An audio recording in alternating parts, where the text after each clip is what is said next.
महायुतीच्या सरकारने केलं आहे असं मला सांगायला आनंद होतो. पायाभूत सुविधा या अधिक सक्षम झाल्या पाहिजेत. वाहतुकीच्या कोंडी या शहरांमधल्या संपल्या पाहिजेत. या दृष्टिकोनातून सुद्धा काम हे सरकारच्या माध्यमातून मोठ्या प्रमाणामध्ये सुरू झालं आहे. आपण सर्वजण जाणता की समृद्धी महामार्गाच्या माध्यमातून एक नवा असा मार्ग जो तयार झाला तो खऱ्या अर्थाने महाराष्ट्र सरकारला समृद्धीच्या दिशेने घेऊन जाणारा साबित झाला आहे. त्यामुळे असे काही मोठे प्रकल्प हे सर्व ठिकाणी सुरू झाले पाहिजेत या दृष्टिकोनापासून. म्हणून शक्तिपीठ निर्माणाच्या संदर्भात सुद्धा महाराष्ट्र शासनाने निर्णय घेतला आहे आणि त्या दृष्टिकोनातून सुद्धा लोकांनी नियोजन हे सरकारच्या माध्यमातून होत आहे. वाढवण पोर्ट जे आहे, वाढवण पोर्ट याला मंजुरी दिली गेल्यामुळे आपण सर्वजण जाणता की वाढवण पोर्ट हे आशियामधलं असणारं सर्वात मोठं असं पोर्ट आहे. देशाचे पंतप्रधान नरेंद्र मोदीजी यांच्या नेतृत्वामध्ये या पोर्टच्या निर्मितीमध्ये फक्त ते पोर्टच निर्माण होणार नाही तर पालघर जिल्ह्याला एक वेगळ्या पद्धतीने आणि संपूर्ण देशाच्या असणाऱ्या जी आर्थिक जी आपण सुबत्ता ज्याला म्हणतो सुबत्ता आणण्यामध्ये त्याचं सर्वात मोठं योगदान हे यामध्ये होणार आहे.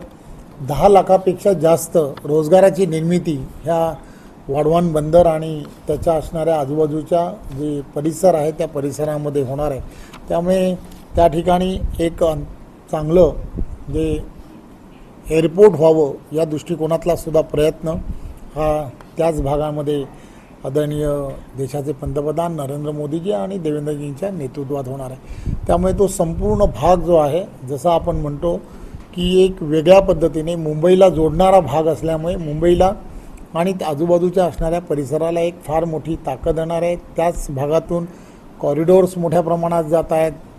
बडोदा हायवे जे आहे ते त्याच भागातून जात आहेत. त्यामुळे एक वेगळ्या पद्धतीने तिथली असणारी परिस्थिती जी आहे तिथला असणारा जनजाती समाज जो आहे त्या जनजाती समाजाला एक रोजगाराच्या फार मोठ्या संधी हा त्यामुळे उपलब्ध होणार आहेत. जवळजवळ 238 मुंबई आणि मुंबई उपनगरामध्ये आपल्याला माहीत आहे की रेल्वे जी आहे ती अत्यंत महत्त्वाची अशी भूमिका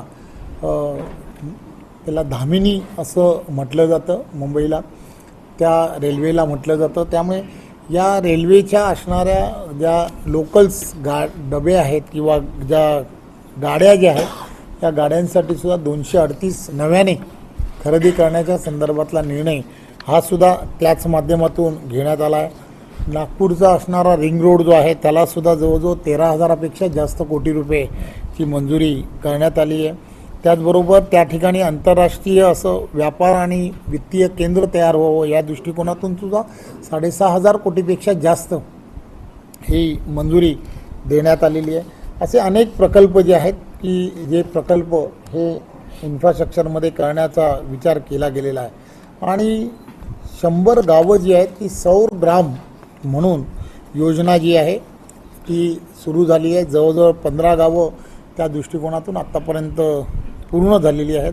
त्यामुळे या सगळ्या गोष्टी ज्या आहेत या येणाऱ्या काळामध्ये महाराष्ट्राच्या या सगळ्या गतिमान महाराष्ट्र करण्यासाठी ज्याला देवेंद्रजी नेहमी म्हणतात की महाराष्ट्र आता थांबणार नाही. त्याचा अर्थ असा आहे की महाराष्ट्राला प्रत्येक क्षेत्रामध्ये 1 नंबर करण्याचं काम हे महायुतीचं सरकार महाराष्ट्रातलं या गेल्या 1 वर्षामध्ये करत आहे. लाडकी बहीण योजना जी आहे विरोधक वारंवार सांगत होते की लाडकी बहीण योजना ही बंद होणार आहे. पण आपण जाणताय की देवाभाऊ नेहमीच सांगतात की मी जोपर्यंत मुख्यमंत्री म्हणून आहे तोपर्यंत या योजनेला कुठेही धक्का लागणार नाही कारण मी तुमचा सर्वांचा लाडका देवाभाऊ आहे. त्यामुळे ती योजना अतिशय योग्य प्रकारे सुरू आहे. राज्यामधील असणाऱ्या 10 जे जिल्हे आहेत त्या 10 जिल्ह्यांमध्ये उमेदचे मॉल तयार व्हावेत अशा दृष्टिकोनातून महिलांचं सक्षमीकरण व्हावं या दृष्टिकोनातून सुद्धा एक विचार आणि उमेदची असणारी ही जी एक फार मोठी असणारी महिलांची ताकद आहे तिला खऱ्या अर्थाने बाजारपेठ निर्माण करून देणं या दृष्टिकोनातून निर्णय हा सरकारने घेतला आणि त्या दिशेने आपण कामाला सुरुवातही झालेली आहे. आपण सर्वजण जाणता की महाराष्ट्राला जर पुढे न्यायचं असेल तर यामध्ये मोठ्या प्रमाणामध्ये इन्व्हेस्टमेंट येणं हे अत्यंत गरजेचं आहे. आणि म्हणून जवळजवळ 16 लाख कोटीपेक्षा जास्त सामंजस्य करार हे दावोसमध्ये हे गेल्या वर्षभरामध्ये झाले आणि हे करार फक्त झाले नाहीत तर त्यापैकी 80% जास्त उद्योगधंद्यांना खऱ्या अर्थाने